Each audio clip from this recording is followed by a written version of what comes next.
What's up, everybody? Tyson Roush, Let's Talk Jets. Hope everybody's having an excellent day. It's definitely been a wild and wacky 24 hours for the New York Jets as they make two blockbuster trades to change the complete dynamic of their roster.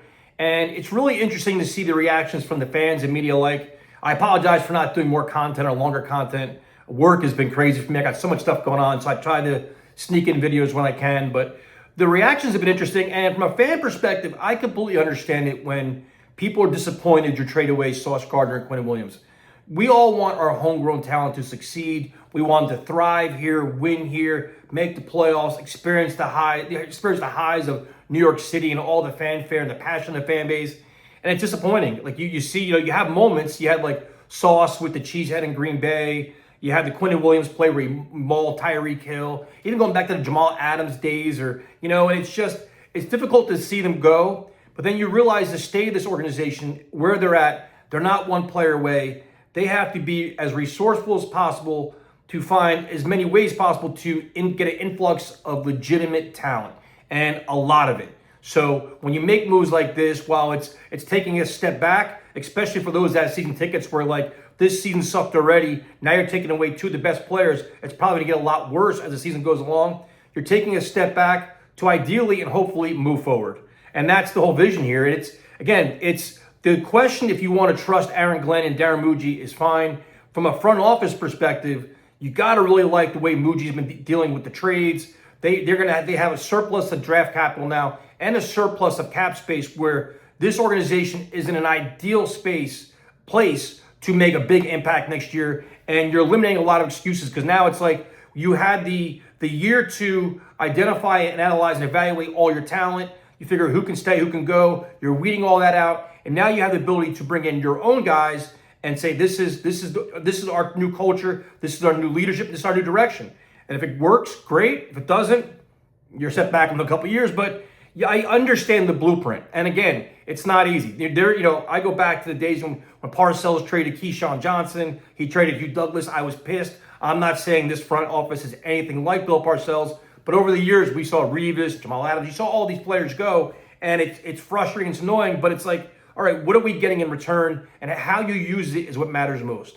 And now the Jets are in a position they have to ideally find their quarterback. They can go in the draft and be aggressive. They can use the draft picks to go ahead and trade for a veteran quarterback, whoever that could be. So many names are already being mentioned, whether it's Burrow or Trevor Lawrence or Dak Prescott or whatever. But now you have an opportunity here, and you got to hope they maximize it. So for me, I'm encouraged, man. I'm excited because what else do we have? Like, I can't be that doom and gloom. Oh, my God. You just know that Glenn and Muji are going to screw this up and bomb it out. Now, with that being said, even though this team has lost two more players, you still want to see them compete the rest of the year. And I think this is a tremendous opportunity for guys like A.Z. Thomas, even for Mechie and A.D. Mitchell. Get all these young guys on the field and let them play as much as possible.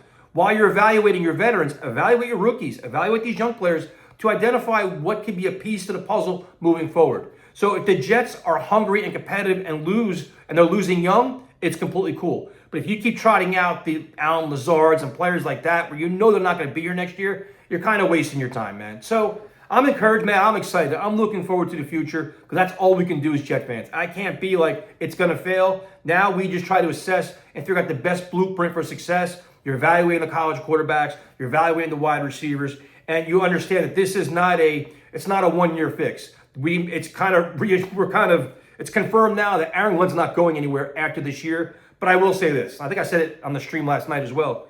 If there was ever a time where this Jets organization was ridiculously marketable to an incoming head coach, it would be now. Look at all the draft compensation. Look at all the cap space. Just in a world, say it was Cliff Kingsbury or John Harbaugh or Mike Tomlin, whoever. If you say, listen, man, we're giving you all the control of this organization with a top 3 pick, 2 first-round picks, 3 the following year, all these second-round picks, and $100 million in cap space. You can get your quarterback. You can bring in your players. This is the time to strike, right? But Aaron Glenn's not going nowhere, but he is being blessed with an enormous opportunity to genuinely fix this organization and make this a true turning point where these two trades kind of kick off the start of a whole new culture and hopefully a winning program. So, like I said, I'm probably rambling a little bit, but I'm encouraged, man. I'm excited. I'm looking forward to see how the Jets handle this.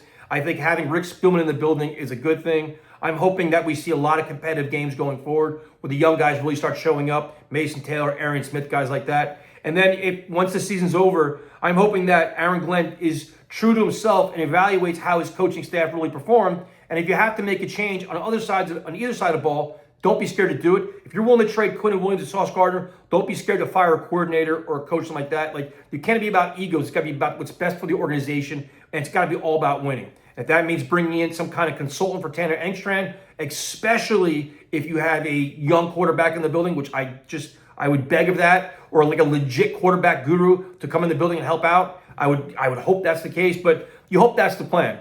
But we'll see what happens, man. Like I said, you can be doom and gloom, or you can embrace it, understand what they're doing. This season's a lost season now, but you want to see this team compete. You want to see Aaron Glenn get better as a game manager, time manager. You want to see him just stop dealing with the media nonsense.